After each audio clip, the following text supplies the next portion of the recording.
ต่อไปเส้นทานหับฟังข่าวพยากรณ์อากาศประจำวันที่19 พฤษภาคม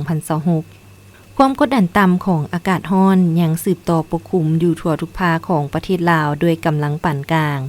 สมทบกับกระแสลมตะวันตกเฉียงใต้พัดปกคลุมซึ่งจะเฮ็ดให้มีฝนตกฟ้าห้องฟ้าเหลื่อมในระดับคอยหาปานกลางอยู่ในแต่ละภาคและจะมีฝนตกหนักอยู่บางท้องถิ่นพอมีลมพัดแรงเป็นบางโอกาสดังนั้นจึงแจ้งเตือนถึงประชาชนบรรดาเผ่าองค์การปกครององค์การจัดตั้งทุกภาคส่วนจงมีสติระมัดระวัง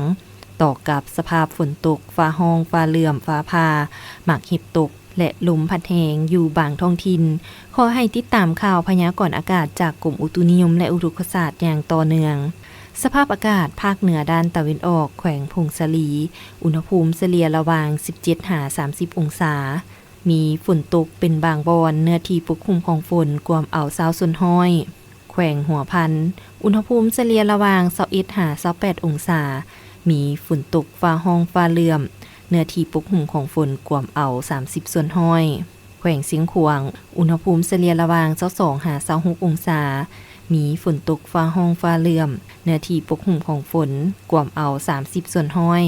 แขวงอุดมไซอุณหภูมิเฉลี่ยระหว่าง23-32 องศาเนื้อที่ปกคลุมของฝนกวมเอา20ส่วนห้อยแขวงบ่อแก้วอุณหภูมิเฉลี่ยระหว่าง25-33 องศาเนื้อที่ปกคลุมของฝนกวมเอา30ส่วนห้อยแขวงลวงน้ำทาอุณหภูมิเฉลี่ยระหว่าง23-32 องศาเนื้อที่ปกคลุมของฝนกวมเอา20ส่วนห้อยแขวงหลวงพระบางอุณหภูมิเฉลี่ยระหว่าง24-34 องศาเนื้อที่ปกคลุมของฝนกวมเอา15ส่วนห้อยแขวงไชยบุรีอุณหภูมิเฉลี่ยระหว่าง24-33 องศาเนื้อที่ปกคลุมของฝนกวมเอา20ส่วนห้อยนครหลวงเวียงจันทร์อุณหภูมิเฉลี่ยระหว่าง26-37 องศามีฝนตกฟ้าห้องฟ้าเหลื่อมเนื้อที่ปกคลุมของฝนกวมเอา50ส่วนห้อยภาคกลางแขวงไชสมบูรณ์อุณหภูมิเฉลี่ยระหว่าง22-28 องศามีฝนตกฟ้าห้องฟ้าเหลื่อมเนื้อที่ปกคลุมของฝนกวมเอา40ส่วนห้อยแขวงบริคำไซอุณหภูมิเฉลี่ยระหว่าง24-31 องศาเนื้อที่ปกคลุมของฝนกวมเอา40ส่วนห้อยแขวงคำมวนอุณหภูมิเฉลี่ยระหว่าง19-29 องศา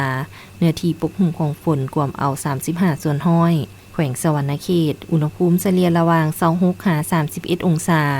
มีฝนตกเป็นบางบอนเนื้อที่ปกคลุมของฝนกวมเอา30ส่วนห้อยแขวงจำปาสักอุณหภูมิเฉลี่ยระหว่าง17-32 องศาเนื้อที่ปกคลุมของฝนกวมเอา25ส่วนห้อยภาคใต้แขวงจำปาสักอุณหภูมิเฉลี่ยระหว่าง17-32 องศามีฝนตกเป็นบางบอนเนื้อที่ปกคลุมของฝนกวมเอา25ส่วนห้อยแขวงสารวันอุณหภูมิเฉลี่ยระหว่าง25-31 องศามีฝนตกในระดับคอยเนื้อที่ปกคลุมของฝนกวมเอา30ส่วนห้อยแขวงเซกองอุณหภูมิเฉลี่ยระหว่าง21-30 องศาเนื้อที่ปกคลุมของฝนกวมเอา25ส่วนห้อยแขวงอัตตปืออุณหภูมิเฉลี่ยระหว่าง26-32 องศามีฝนตกในระดับคอยเนื้อที่ปกคลุมของฝนกวมเอา30ส่วนห้อยอุไรวันแสงพระจันทร์อ่านสบายดี